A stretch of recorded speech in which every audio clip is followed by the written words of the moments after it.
down and then come up and help you? Just trying to understand that grace period as well. Is that going to be up for engagement with the community in terms of how you work together with them? Number one, on abandoned mines and shifting. We're not shifting any plane. If you say there's something that happened in 16 something, 17 something, you mention a fact. I was merely mentioning a fact. We're not shifting any plane. What is currently happening is that DMR and JCPS is entrusted by the president, who are on the task, who are dealing with it. As a matter of fact, I should mention once more, 1,187 people have resurfaced. And that is progress, particularly in the last 3 months or so, with people working together and so on. And that's what we want to see. We want to see the number doubling up as soon as possible. But we note, and it's important, that we all have to work together. We can't come here, fight the community, or come here, the community fights us for one reason or the other, and then the police are there, and then the mining owners are elsewhere. So part of what we had to come here for was to see, assess how we're working. We've seen how we're working. We want to tighten up. We want to clean up. We want to ensure that we all work together with a clear understanding. Now, so we're not shifting any responsibility at all. We don't even know, for that matter, who owned these mines first, who was the first to own them. But we're just saying, whatever they did, whoever they are, it was irresponsible for them to leave these mines open as they are. But we are now saying we're going to be relying on guidance by DMR to guide the people who are interested in mining here after this cleanup, after everybody has come to surface. Because they might tell a different story, that we see something, we're poor, there's something that we can live on here, and so on. Now, abandoning, I'm done. The second question I'm not answering. The third question is unemployment. People here, they were telling us, we live in this place and that township and that township. They were clearly saying there's high unemployment rate here. And people tend to, anything they can touch their hands on, legal or illegal, just to survive for a day. Of course, we are saying it's not correct that when you are suffering from hunger and poverty, then you end up doing things that are unlawful. But we do understand when they talk like that. That's why I spent some time explaining the response of the Minister of DMR, saying they are open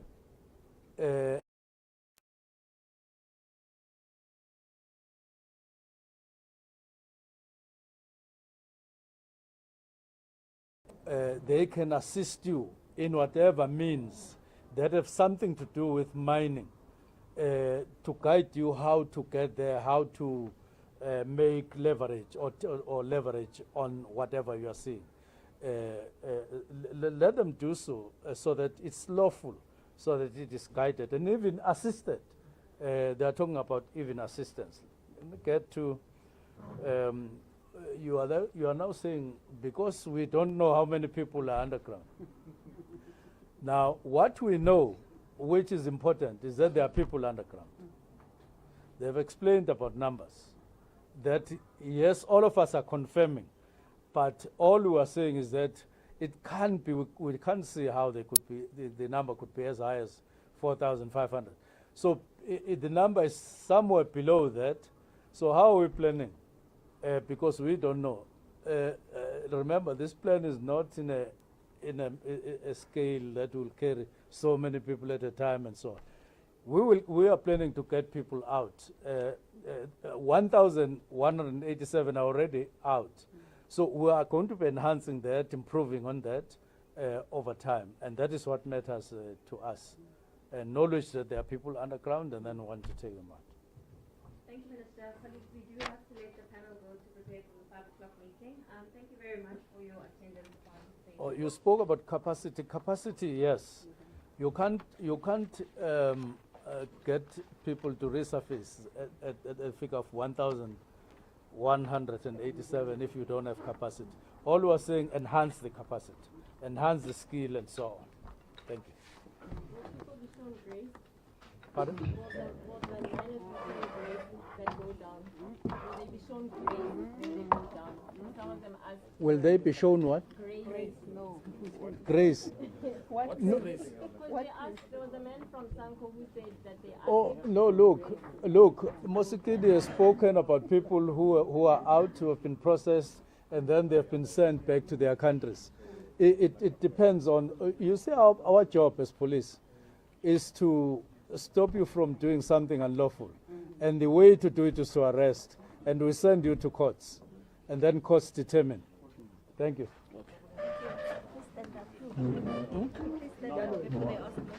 Yeah.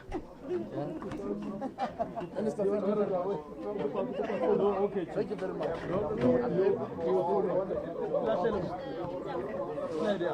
Thank you. Thank you very much. Oh, sorry. Thank you, this one. Amanta, thank you very much. Thank you so much. I can't go number number 4.5. So no leak.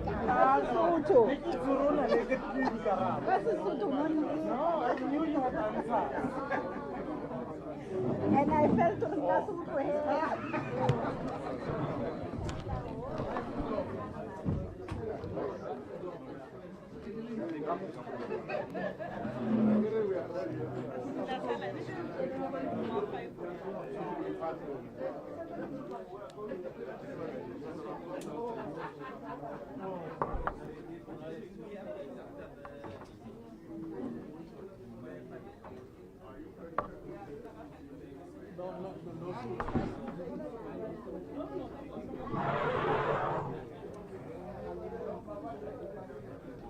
You can confess to come. If you're still here, we can do it.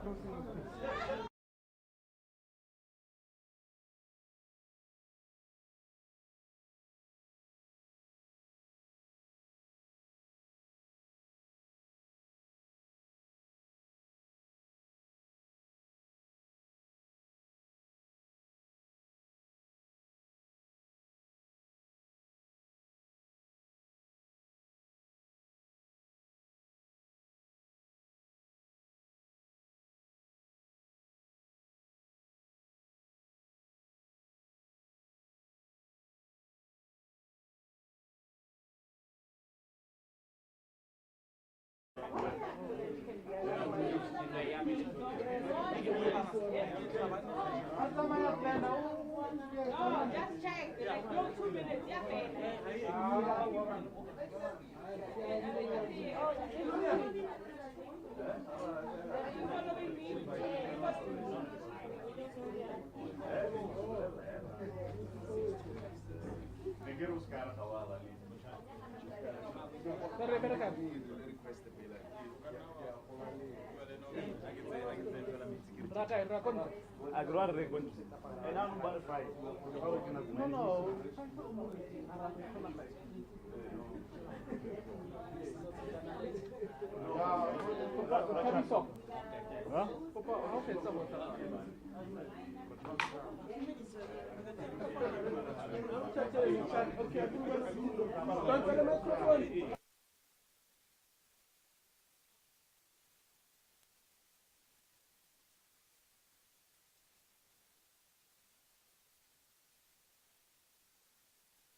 Now, our response to the briefing is that we think that the law enforcement agency, with all other stakeholders, have made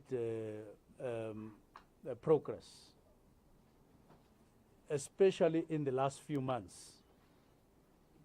The whole aim of Operation Valumkoti, as conceptualized by or ordered by the President of the Republic last year, was that there must be stability and order in the mining sector from the perspective of what got to be known as Zamazamas in all the 7 provinces where it is found. And then the President ordered that there be a multidisciplinary law enforcement working together. And from last year, November, up to now, a lot of work as presented to us, both in Cape Town and here. It is clear that there is progress. But of course, we know that when there's progress, there will be challenges, as I said. Now, the challenge here has been the slow process of getting those people who are underground out of the mines, the holes in the 6 shafts and the number of mines that the shafts lead to. Now, while in the last few months, 3 or so, there's been better progress, but we need to intensify that. We need a much more quicker process, because it is risky and dangerous for them to remain where they are for a longer period. Now, in order to achieve that, not only do we need the multiplicity of agencies here, as it is the case at the moment, including South African National Defence Force, but we need the community. We need their understanding. We need their cooperation. But we need their willingness to come across challenges. And this will include things that they may not like, but things that will work. And it also includes things that they will like, as long as they will work and produce results. And we're happy that we have held a meeting with all the stakeholders. They spoke, we spoke. When they spoke, we listened. When we spoke, they listened. And we believe that we have a consensus and a clear way forward to make sure that we work together in an organized way to get the people who are underground out. One significant thing was to enroll the services via an agreement with the mining rescue teams. Those are people who have experience of rescuing people in situations like this over years. They have the expertise, they have everything.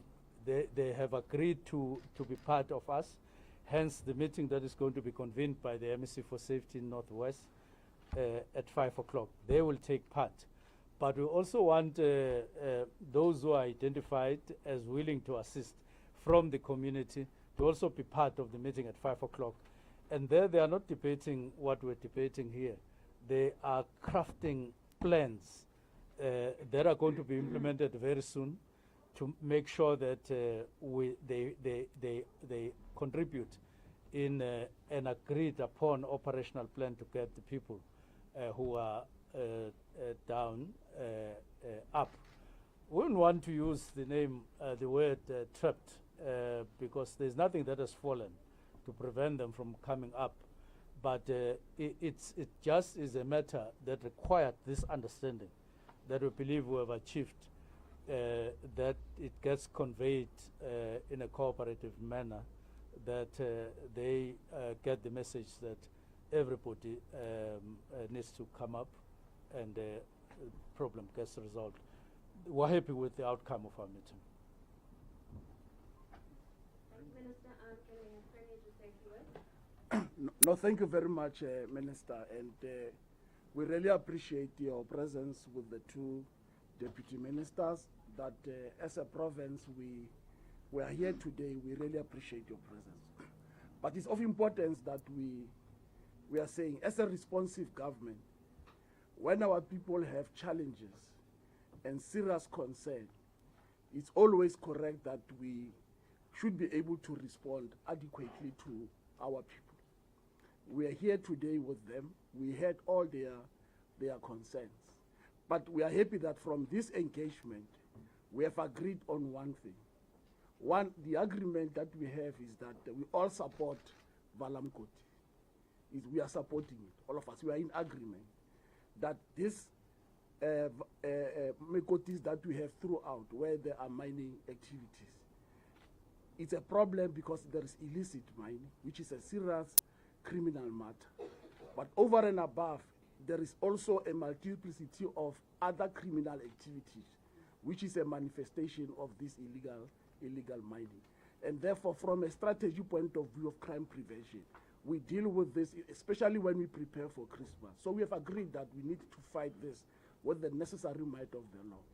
But over and above, we also agree that we must all respect life. And as we respect life, all of us, we believe that all measures must be put in place that we must save life. But government has never refused anybody to resurface. And what we agreed also, which is very important, is that nobody is opposed to people who, if they have committed crime, the necessary process of the law must be followed. Those who are supposed to be deported will be deported. Those who have committed crime, they will have to be arrested and prosecuted. We are all in agreement. But of importance is that before we could do Valamkoti, let's ensure that every little life that is there must be protected. So from where we are saying that the meeting was successful, we are all in agreement. We are going to put extra measures. The team that the minister spoke about, that's going to be led by the MEC, Vessels Morweng, together with the team from the interministerial teams and including the executive mayor of the district and the local mayor, will from today put in place discussions and methods and an approach on how first we are going to deal on enhancing faster and quicker method of ensuring that we save lives. We want to, at least within a week, we should have rescued a number of people so that this thing must not be prolonged forever. Thank you, Minister. Thank you, Premier. Ladies and gentlemen, we are going to open it up to questions. I just wanted to advise that we do have the Deputy Minister from Defense, and we are also then joined by DMCs as well as the Provincial Commissioner. By a show of hands, can I just see who has questions, and I will walk around with the mic. I've got 4 hands. Those are the hands that I'm going to recognize. I have the last 2 hands, so in total I've got 6 hands. I'll start this side and work my way around. First question. Good afternoon, Mr. Minister. My name is mpofu-walsh from the Sunday World newspaper. I just have 2 questions. The first one, yesterday police recovered the decomposed body from the abandoned mine. At this stage, do police know who the person is? Has the body been identified? And then secondly, do police also know the cause of death regarding that body that was found? And then just the last question that I have. So as of today, like on this day, the 15th of November, what is the number of miners that resurfaced today? Do police have a number of miners that resurfaced just today? Thank you. Before we move the microphones, I think I'll take another. Thank you, Minister. My name is Muthapi Modisa from UFM. Not taking anything from the successes of the operation as you outlined it, Minister, but it still raises the question about the effectiveness of Operation Valamkoti as to how so many people still manage to get access to the shaft amid this operation. And the second question is around this figure of 4,500 of suspected illegal miners who are believed to be under that shaft. Is this figure not exaggerated? Or what do you know about this figure? Thank you.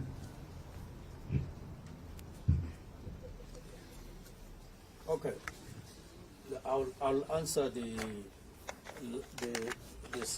last two questions. The first two questions will be responded to by General Musikiti. First one, how did so many people manage to get underground? Look, that is a question that would need to be responded to by one way through one way. They managed to do that unlawfully. Now that's the answer. How did they do it? Unlawfully. Now the second question is the figure of 4,500 not an exaggeration? Today we shifted our attention to the figure or estimate or guesswork of people that are underground. The fact of the matter is that there is no one person who has gone underground and made people line up and count them from number one up to the whatever last figure. So we don't know the figure. What we are shifting our attention to is to get people out. And I'll tell you why it is important to do that. At one point there was one person who was using a rod to fish in the sea. Now there were many people behind him who were hungry, really so hungry that they were like dying. But he had just one hook, which meant one fish at a time. So when he did that, another person came and said, no, this thing, all these people are going to die waiting for the hook, and so on. And this man responded by saying, no, my concern is not the people who are hungry behind me, but it is me getting one person at a time from those who are hungry, rescuing them by giving them fish to eat so that they can survive. We're exactly at that stage where we've got to mind and focus with undivided attention on how many people are we able to take out per day. And that is what is critical. Then we'll look at we will then start counting how many people were there after we've rescued all of them. Mr. Kidden? Minister, can we just do this? The next set of questions are for Minister. Can we take all questions for Minister before we do the musical microphones? So we'll just flag the questions that are for General Musikiti.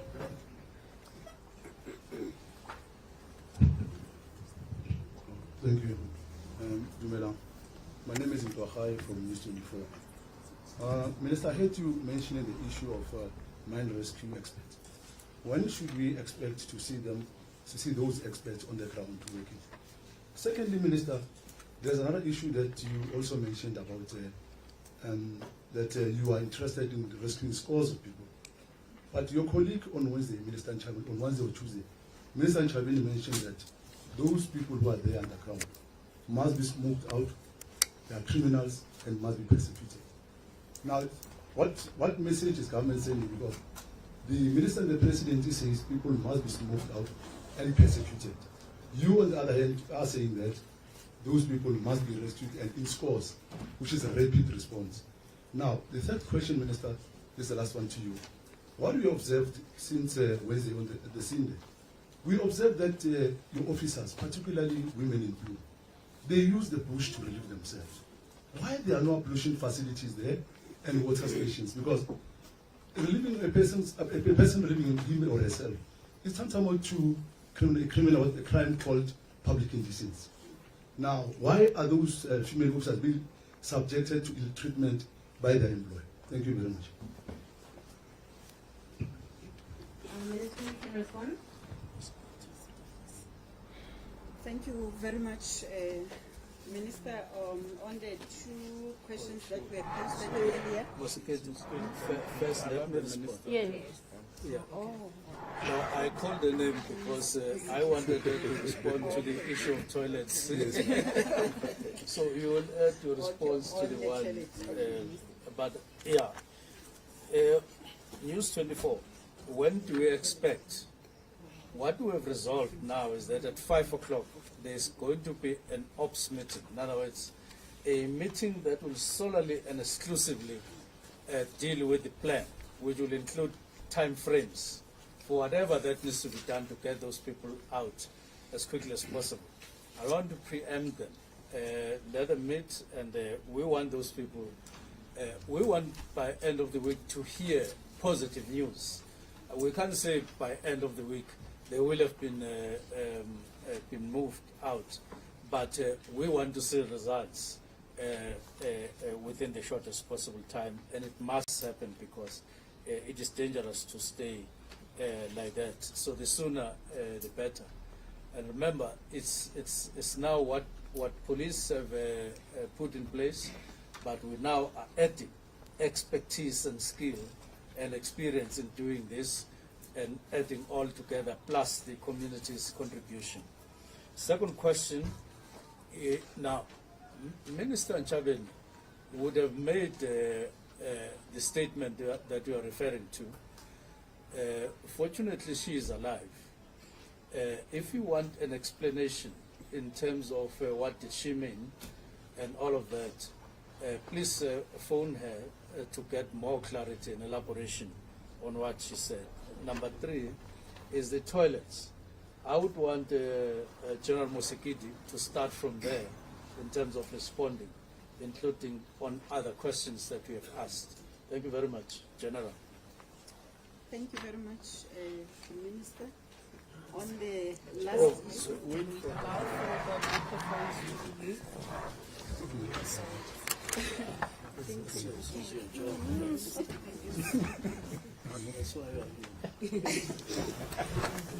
okay, Minister, on Yeah, Zisha. okay, SABC.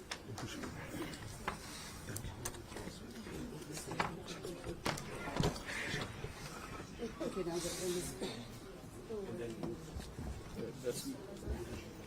oh, Minister, thank you very much, members of the media, the leadership that is here with me. Minister, when I look at the issue of the toilet, I think there are elements that we put together proper that a member would use bushes to relieve herself. What needs to happen, which is the appeal to the operational commanders as well, is that there are vehicles that are made available at any operational site, and to identify the closest area where the ablution facility is available so that members can rotate to relieve themselves. I think it was a pressing situation that the member resorted into using the bushes, but that is not how we operate. That is not how we should operate. If there is no available resources in a close proximity where the operation is, the operational commanders will make arrangements to have hired toilets available to ensure that members use these facilities at any given time. But with this being mentioned, it will be followed up. The operational commander will be requested to look at all methods. We do have a opportunity to hire toilets if that it's required, depending on the longevity of the operational that the operation that we are launching at any given time. On the first two questions that were related to the body that was retrieved, I think we do have a process that we undertake when we retrieve a body of a person. And in this case, it was even mentioned that the body was at its decomposition state. That then requires that there are processes, forensic processes of identification that will be undertaken, and that cannot be undertaken in a shortest space of 24 hours. Therefore, there are samples that must be taken, there are processes that must be followed.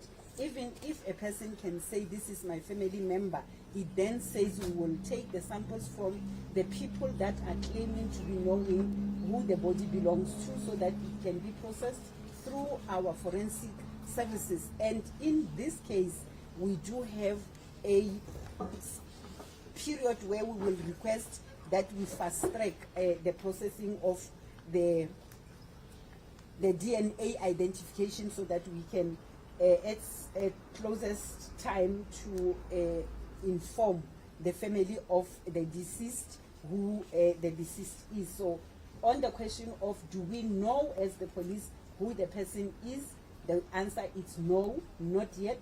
We are continuing with the investigation on in that regard. I think the next question was, to date, how many minors have been retrieved? We have 1,187 people, of which 101,186 are people that are alive. We had one person who was referred to the hospital to receive treatment, and we have that other body that is was retrieved that is decomposed. We cannot tell at this stage what is the cause of death. That is that other process that must be undertaken to have the toxicology taken, samples taken, processed, and the pathologist will tell us what could have been the cause of death. We can't presume at this stage that it's caused by gases underneath, it's caused by the person that did not receive water, food, or anything. We need to have a scientific proof of the cause of death. Thank you very much. Junior Kumalo from Newsroom Africa. Minister, you spoke about reaching an agreement with mine rescue experts. What sort of agreement was reached? Are they now going to be taking over that process of retrieving the individuals that are in that mine shaft? Or what exactly is going to happen there? And when are they going to start that process? I think you've touched on that. And Minister, you also spoke about some people accusing government of wanting to commit a genocide. Can you be specific? Who exactly is accusing government of this? And also on the question of Minister Nchabeni, I think the question around that is that an official position of the 7th administration, that there needs to be harsh or a hard-handed action that is taken against these individuals? I think that's the question around that. And just on the Minister of Mineral Resources, Gwede Mantashe, has he been part of the engagements of the Justice cluster as they met throughout the week, and what were his contributions? Thank you. Thank you very much. Number one, on the whether they are taking over or not, there is an in-principle agreement with them that they are going to join. They are going to join the team of SAPS and the army. In other words, there is no takeover. It's joining. We have to recognize that this is a delicate matter, and therefore we, as part of what we are doing to enhance our efforts, bring in experience, professional experience, expertise, and that is what they are bringing.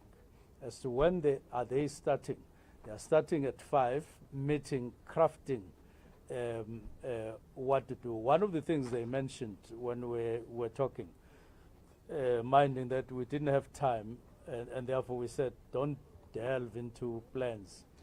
They said they will need to assess,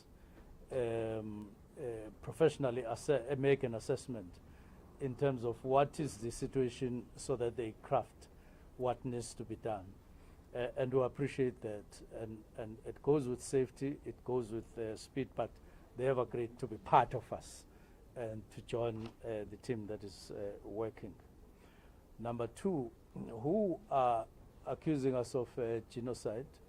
There isn't any one person or any one group that has come to us to say you and you is genocide, but we're picking up conversations from social media and from calls. People saying, hey, people seem to be saying this and that. And we're saying to all those people who run social media, all those people who are concerned about the lives of the people who are underground, every South African who wish that the matter gets resolved as soon as possible. On my way here in the morning, I got a long WhatsApp from Zolinzima Vavi expressing concern about what he believes are ways that have been used so far instead of other ways that he believes are better. I told him we're coming here any case today, and we will take that advice on board and so on. So there are people who are generally concerned without accusing, and of course others will go to that extent. For that matter, I can tell you that other people are saying, no, what's happening? What are they doing down there? Whatever method, get them out. Now we are saying we have a team now of the executive mayor, the district mayor, and the MSC for Safety, who are going to be coordinators of those who are going to be operationally dealing with this matter, so that they craft a plan. And what is important is to get them out as soon as possible. What is important is that it must be done safely, because it has been expressed that the whole of this unlawful activity is very dangerous. And that includes the ropes down and all of that. That's dangerous. And the last question was on, or the next question is again, Minister Nchabeni. I think the most important thing here is that we had a meeting to discuss progress that we are doing with Operation Valumkoti. We are satisfied with progress, and today we needed to come to the ground to see for ourselves what is being reported, whether it is true or not, and look at challenges, assess them from a close range, which we have done, and we're satisfied that all is in order, and we're moving forward with that. And there's, at the end of the day, no difference between one minister or the other. That statement could have been said in a particular context. That's why I'm guiding and advising that she be spoken to if we want specifics, but we don't regard it as problematic in what we have agreed and agreeing on going forward. Especially after we've seen everything and listened to people and even shared their concerns, we think we should move as agreed on today. And then, after all, to remind you, when police chase a suspect, and in the course of that, something happens like injury, they are the first ones who take such a suspect to hospital, and even saying you are arrested while you are in hospital. So it's part and parcel of the operations that safety be regarded as important in whatever we are doing. Then Minister Mantashe, as I said in the meeting, was invited at JCPS. He was invited only because this is JCPS. Otherwise, he is part and parcel, DMR is part and parcel of Operation Valumkoti, which involves SAPS and SNDF. But on Tuesday, we called a meeting of the whole of the JCPS, and he was part of that. And we've been talking about it. So he is involved, he's part and parcel of what we are doing. As a matter of fact, DMR is present in this meeting, and they will be present, and they will be part of the team that is going to be doing the operational plan that we are saying we're enhancing as from today onwards. Afternoon, Minister. Alexandra Wexler from the Wall Street Journal. First question is, a lot of attention has been paid to this particular operation this week.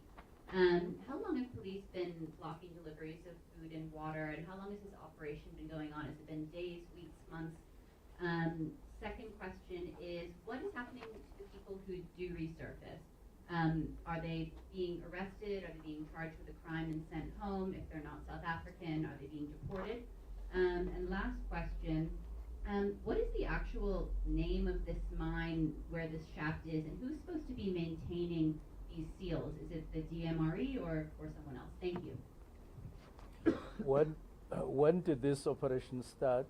It started some time ago, as soon as law enforcement noted that there was an unlawful activity, but it was limited at the provincial level by South African Police Service and other stakeholders. But then there was a need to enhance it when the problem escalated.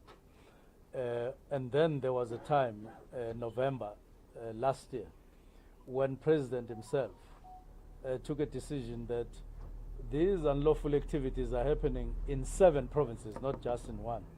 And he took a decision that there should be JCPS in place attending to these matters now. So this is now all over the country in 7 provinces out of 9. Now, that's November last year specifically. Then when are we finishing? We are hoping to finish as soon as possible, complete this process as soon as possible. One of the things that we want to do is to get the people in the community who are involved. That's why I spoke about those questions earlier that were posed to DMR to say, what is attracting these people and what is pulling these people to this place? Surely there is something that is interesting. Indeed, it was that, no, look, there is a need to engage the communities here, to say there is no need for them to engage in any unlawful activity. If they are of the opinion that they can benefit somehow in derelict mines, there is a way that is lawful of doing it. Hence, the meeting that the minister suggested with the mineral councils. And there's also another one that he said they have a mechanism inside DMR to assist people who are aspiring to be miners at any level. So they will look at that going forward so that we scale down on people seeing the need to do this thing unlawfully. But it is important to mention that it was irresponsible of those mines or on those owners, original owners, to believe that they can just come to South Africa and then get given permits to mine, and then they do that. You wouldn't have expected anything from the apartheid government over and above not caring, especially where they are not interested in. They were just interested on getting out what they wanted, leave whatever with those communities, no matter how it affects them. We're in a different era now. The owner of the mine is one of the people we spoke to, and he's willing to participate and cooperate. We'll be working together with him. But it is necessary to say, even though there was no law, according to DMR, that forced whoever was the owner of a mine to do rehabilitation work at that time, but nobody ever came to South Africa to mine who never had a conscience, never had a mind, never had the presence of recognizing that when you do damage in the form of mining, you must rehabilitate, whether the law was there or not there. Sheer feeling of responsibility that it might pose danger for people who are left in that area. They might get in there, or their animals, and so on and so on. So it was unfortunate, and it was also loaded with irresponsibility that went with the time. We need to correct that, and maybe, who knows, we might want to visit them to remind them of what they left behind. But I'm answering you. Thank you. Thank you. It's me again, Minister.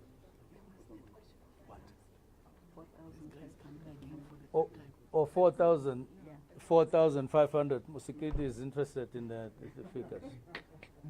Thanks again, Minister. It's me again.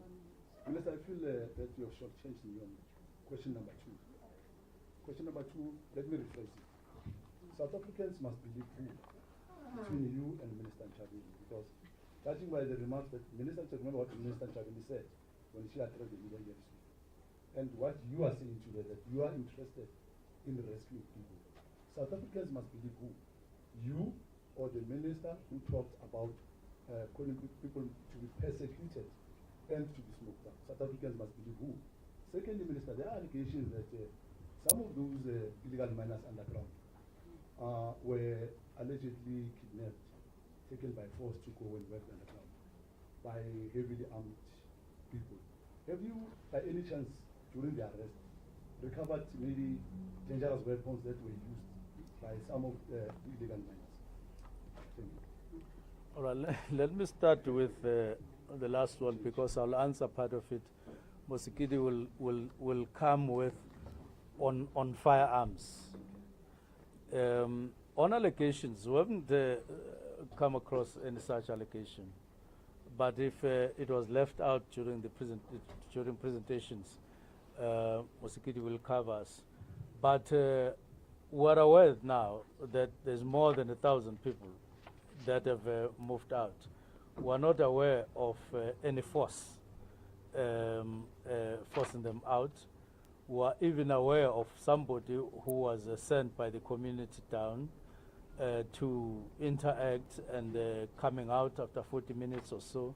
So if there was force, if there was kidnapping, if there was anything, we're yet to know about it and get evidence, of course. Now, you are then now asking a question, pursuing the question, who must be believed? Look, I've explained first that we are from a meeting on Tuesday where all of us agreed that we need to move in this direction, and Minister Chavini was part of that. Now, we are here today. It's the first time we land here to actually make an assessment and see for ourselves and get evidence. And this is the latest that we have that we're giving to you. And in the normal course of things, when you do groundwork and get evidence and visit and interact with people practically here and inform people, that is the latest information that must go out to people. And I'm saying if there is something that you picked up from a statement, and maybe you want her to elaborate, I'm guiding that you speak to her. But as it happens, we represent quite a sizable number of ministers and government as well here, and we're saying this is how we're going to move together with Minister Chavini, that look, having interacted with the local people, both private and public sector, having gone there practical on our own and received the latest report, we believe that the right way to go forward is where we work together. And I've made an example that it's important to look at that aspect of life, of safety of those. We can't just say we mustn't consider how we take them out. It must be considered because it's important that they be safely moved out. And the main thing that you will find in her statement and our statement is that it's important that we stop any activity that is unlawful and we bring it to an end, so that there is stability, so that there is also order in this particular place. Musikidi. Thank you once more, Minister. On that question that was left out earlier of the 4,500, Minister, I realize that it is coming persistently, this question. It was responded to by the spokesperson yesterday, but let me reiterate that the position of the joint structure that is working on this Operation Valumkoti, I think Minister has indicated that when we're talking Operation Valumkoti, we are talking a multidisciplinary approach that was taken to undertake this illegal mining operation. So it is a joint operation. What you will see in numbers at any given time, it will be the departmental mandate. So if it is the issue of the closing of the mines, you'll see DMRE and relevant departments be in numbers. But in this case, you will see South African Police Service, you will see South African National Defence Force in this particular operation here in Stelfontein. And the number of 4,500 was never given out by the police nor by the joints. It's coming from the media or from the people who went down and came back to say the number is 4,500. We do not know. And we are saying we are not disputing that it's 4,500, neither we're not confirming the number of 4,500 because we do not know. We have never been underground. We are not mandated to go underground. We don't know whether the number is 4,500 or not. Exaggerated, we cannot confirm that, we don't know. But yes, I want to say to Ndate Mudisha, it is far-fetched that it will be 4,500 when at any given time we'll retrieve 5 or 7 people. If the number was 4,500, I think a lot of people will be retrieved at any given time. But considering the fact that we are told of their health status underground, maybe that is why we are not able to get a majority of them coming out as speedily as possible. Hence this particular exercise of saying, can we come together, can we look at other methods to augment the joint structure. Joint structure says if any operation will require other resources, will mobilize such resources to be part of the Prof joints now because it's in the province, and augment the team or complement the capacity and capability that we are having as government and law enforcement to make sure that we hurry up and speed the process. Firearms, heavily armed criminals. We have been hearing this. That is why at the first place the South African National Defence Force was deployed. The Special Forces was deployed in this particular operation. The National Intervention Unit was deployed with the capacity that they are having to be able to respond to the level of violence that is coming. To date, Minister, we have retrieved 369 firearms through Operation Chanela in the past 12 months, more than 10,300 ammunitions, and ammunitions of all sorts, including, we have seen in some of the pictures where we have seen very dangerous substances that were found, petrol that was found, detonators, and explosives that were found when we were doing this particular operations. Earlier on, Minister, the question was, is it effective, this Operation Valumkoti? I think you did respond it. And I want to reiterate, Minister, that with the level of stability in some of the areas that were problematic when we started to move in and try to calm the situation, I can say and confirm and reiterate that as the NAT-Joint Minister, so far we are satisfied that we are making inroads in as far as Operation Valumkoti is concerned. The number of people that were arrested so far for various offenses, including those that are illegal in the country, that have been retrieved, processed, investigated. I think there was a question of those that will be kidnapped, human trafficking that we are hearing, we are getting when we do our intelligence. We are getting that. That is why when people are retrieved, when people are arrested during normal operation, there is an investigation that is undertaken. Those that will be charged with relevant contraventions, not just charging a person with being illegal in the country if you are not following up. Why is the person illegal and what needs to happen? Some were deported, some will receive a prison a sentence, some will go straight to prison when we find them. But majority of the 17,000 persons that have been arrested for illegal mining have been processed, and some of those were sent back to their country. Some, of course, went to prison.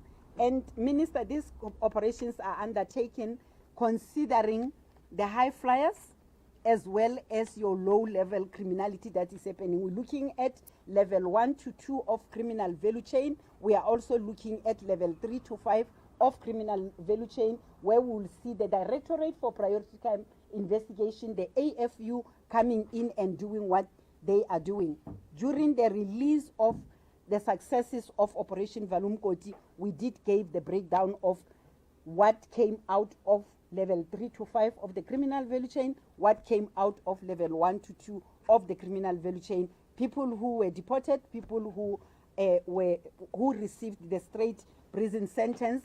That includes even South Africans that were charged with various Mineral Resource Act that they have contravened. So we are looking at any particular angle. That is why we are having all the department within the cluster itself working hand in hand to make sure that Valumkoti is a success, and it will continue to make it inroads in all 7 provinces that we are operating from. Thank you, Minister.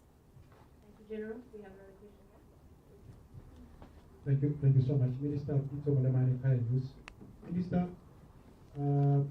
speaking under correction, I think I hear you saying that one of the options for the plan is to link Shaft 3 with Margaret Shaft.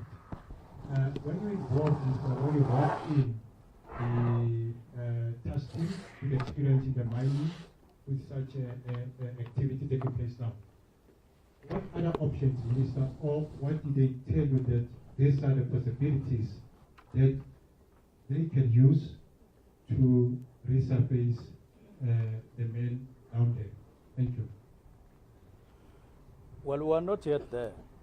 We're not yet there. What the experts said was that they are going to require a situation where they assess which approach or option, because what they mentioned was that this mine is about 2,500 meters long, which they said their experience is that what they've gone through is about 1,500, what they've seen in the past.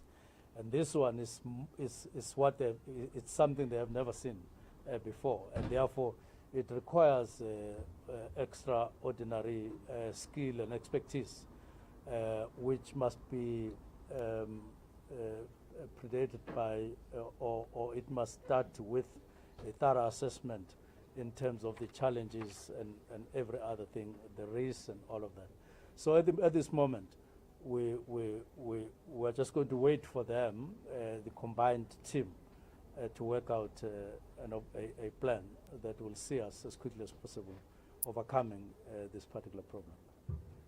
Thank you, Minister. Colleagues, I know it's been a long day. We have the last 2 hands that we're going to take, and then we're going to close the session.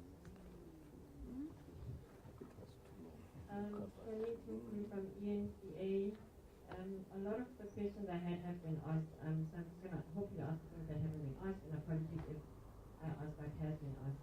Maybe the first question is, Minister, you just said that you talk about the irresponsible mine owners who've left their mines in a state and they are apartheid era mine owners. Fair enough, but is that not taking responsibility away from government post-1994 in terms of the oversight that government is also supposed to be doing, where for however many years, 50 years, 20 years, these mines have been abandoned and now people have found their way into them.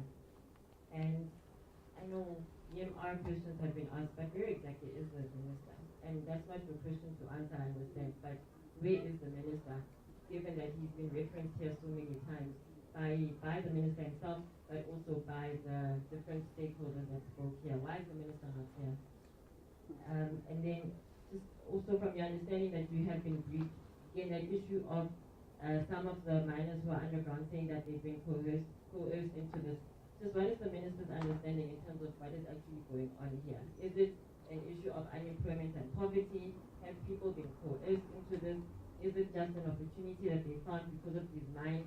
What is actually going on from the minister's understanding? The other thing is, you talk about the numbers thing keeps coming up. So is it not difficult then to prep? Or what are you prepping for? Maybe I should ask that. If you don't know how many people are underground, what if there's just 10 people? But there's this big operation that's going on versus what we've heard, the 4,500 from the media and the people who've gone underground. And then maybe I think this is my final question. In general, what is actually the Valumkoti solution to get miners, illegal miners to resurface? Does the police, does the SNDF have capacity to actually go underground? Does the SNDF actually go underground? And also, the community was saying here, the stakeholders were saying they're asking for grants so that they can assist you. I'm not sure if there was an answer to that. I don't know if the mining rescue experts are part of that team that are meeting at 5 o'clock, but do you trust that these are people that are going to come down and then come up and help you? I'm just trying to understand that grace period as well. Is that going to be up for engagement with the community in terms of how you work together with them?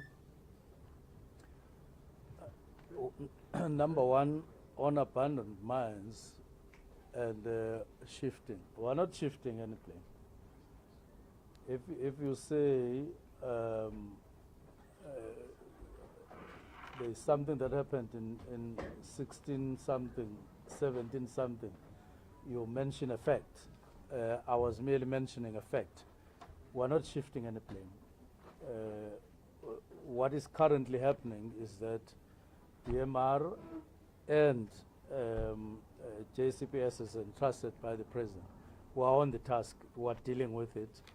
As a matter of fact, I should mention once more, 1,187 people have resurfaced, and that is progress, particularly in the last 3 months or so, with people working together and so on. And that's what we want to see.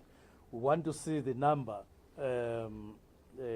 doubling up as soon as possible. But we note, and it's important, that we all have to work together. We can't come here, fight the community, or come here, the community fights us for one reason or the other, and then the police are there, and then the mining owners are elsewhere. So part of what we had to come here for was to see, assess how we're working. We've seen how we're working. We want to tighten up. We want to clean up. We want to ensure that we all work together with a clear understanding. Now, we're not shifting any responsibility at all. We don't even know, for that matter, who owned these mines first, who was the first to own them. But we're just saying, whatever they did, whoever they are, it was irresponsible for them to leave these mines open as they are. But we are now saying we're going to be relying on guidance by DMR to guide the people who are interested in mining here after this cleanup, after everybody has come to surface. Because they might tell a different story, that we see something, we're poor, there is something that we can live on here, and so on. Now, abandoning, I'm done. The second question I'm not answering. The third question is unemployment. People here, they were telling us, we live in this place and that township and that township. They were clearly saying there's high unemployment rate here. And people tend to, anything they can touch their hands on, legal or illegal, just to survive for a day. Of course, we are saying it's not correct that when you are suffering from hunger and poverty, then you end up doing things that are unlawful. But we do understand when they talk like that. That's why I spent some time explaining the response of the Minister of DMR, saying they are open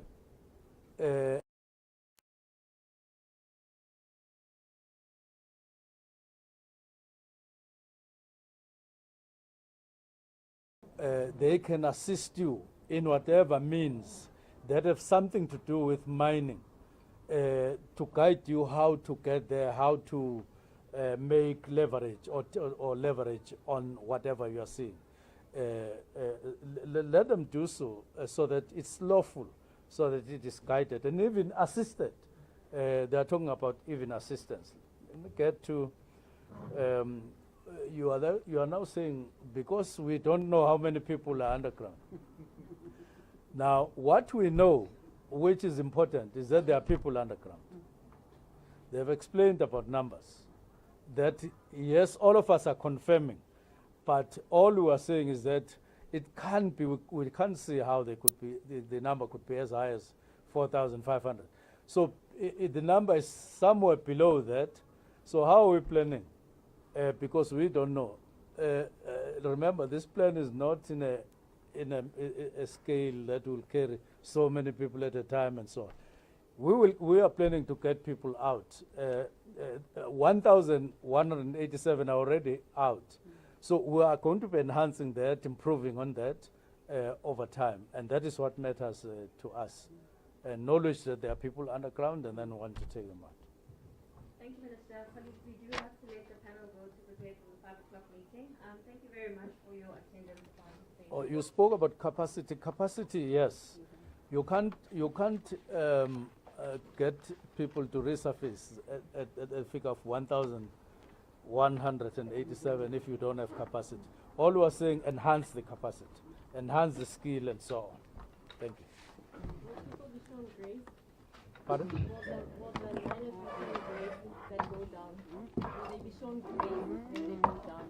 Some of them ask. Will they be shown what? Grace. No. Grace.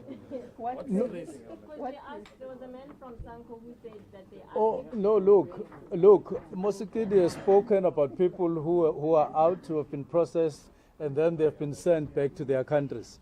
It depends on, you see, our job as police is to stop you from doing something unlawful. And the way to do it is to arrest. And we send you to courts. And then courts determine. Thank you.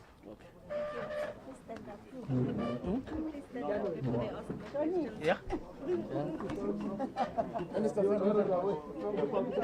Okay, thank you very much.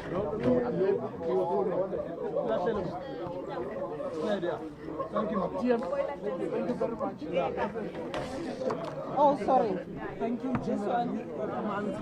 I'm answered. Thank you very much. Thank you so much. I can go and number 4.5. So, no need.